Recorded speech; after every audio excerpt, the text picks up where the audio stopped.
Hi everybody, it's Stefan Molyneux from Free Domain Radio. This is True News, Current Events Clarified. Hypocrisy, environmentalism for you and I, aka the peasants. So here's an even more inconvenient truth. As you probably know, a number of world leaders have gathered together in Copenhagen to talk about climate change and the negative impact of man's wasteful activities upon the environment in the form of producing CO2 emissions. So what's the fact?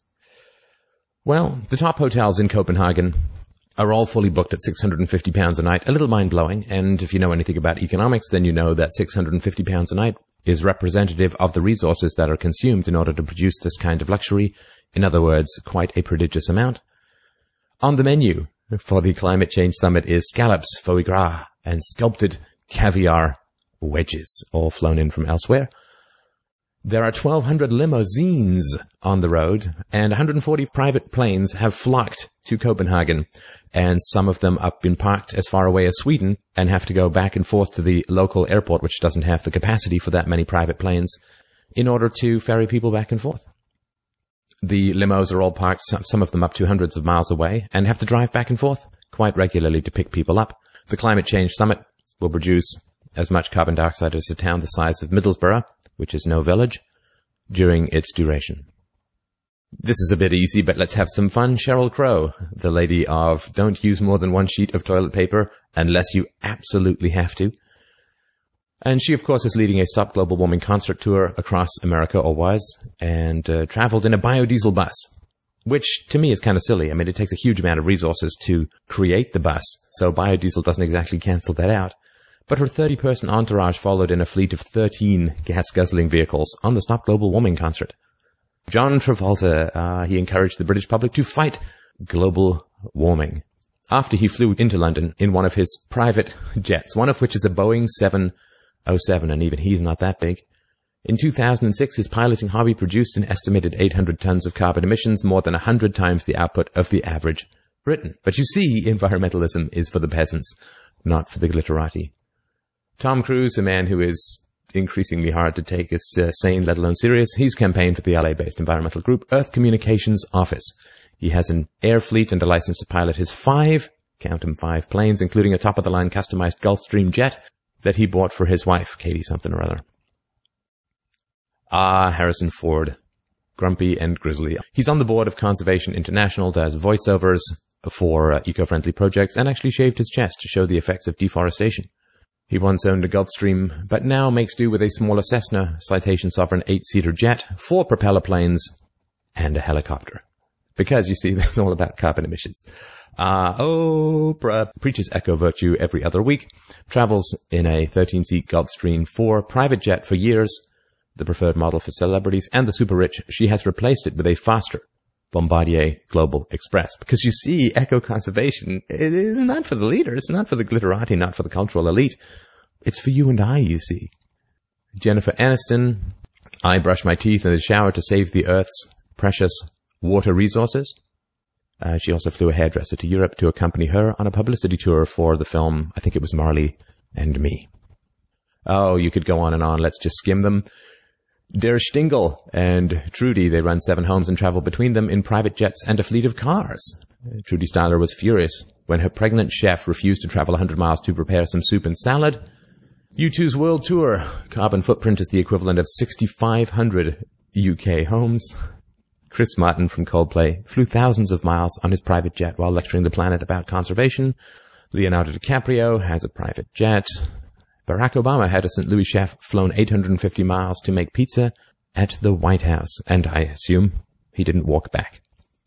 But the winner, of course, in the Eco-Hypocrisy contest is Al Gore. Of course, at the end of An Inconvenient Truth, he asks his audience with that overbearing, creepy uncle sincerity, are you ready to change the way you live? His own huge Nashville mansion consumed over 20 times the electricity of an average American home, burnt twice as much power in the month of August 2006 than most Americans home do in an entire year.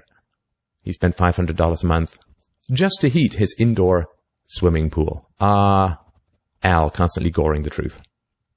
And what's the moral? Of course, it's easy and silly, but fun to pick on celebrity hypocrisies.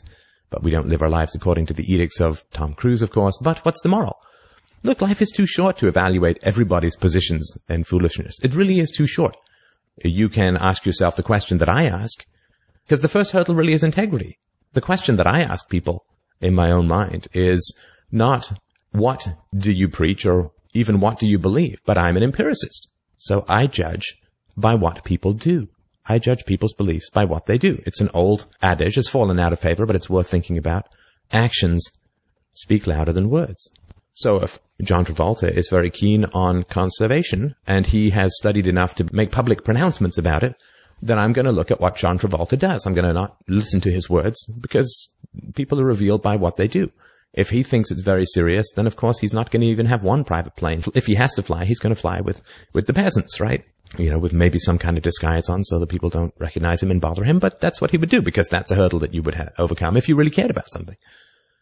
But Barack Obama flying all over the world, and these leaders in Copenhagen, they could have had a video conference. But the organizer said, well, it doesn't have quite the personal touch of a face-to-face meeting. Okay, so that's your hurdle, right? Instead of having a video conference, you're going to fly 140 private jets and 12,000 limousines around Copenhagen in order to talk about the need to conserve the Earth's resources. Then I'm just going to say, well, you spent a lot of time studying it. You spent a lot of time researching it. You're proposing laws and global changes and taxes and carbon trade offsets and all that.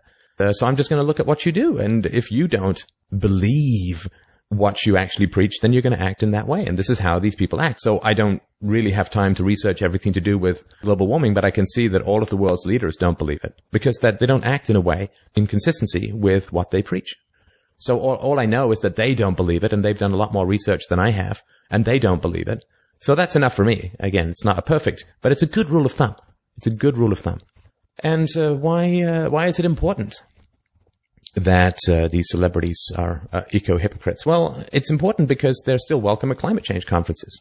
Why, of course, do climate change conferences welcome Leonardo DiCaprio, who flew to Copenhagen?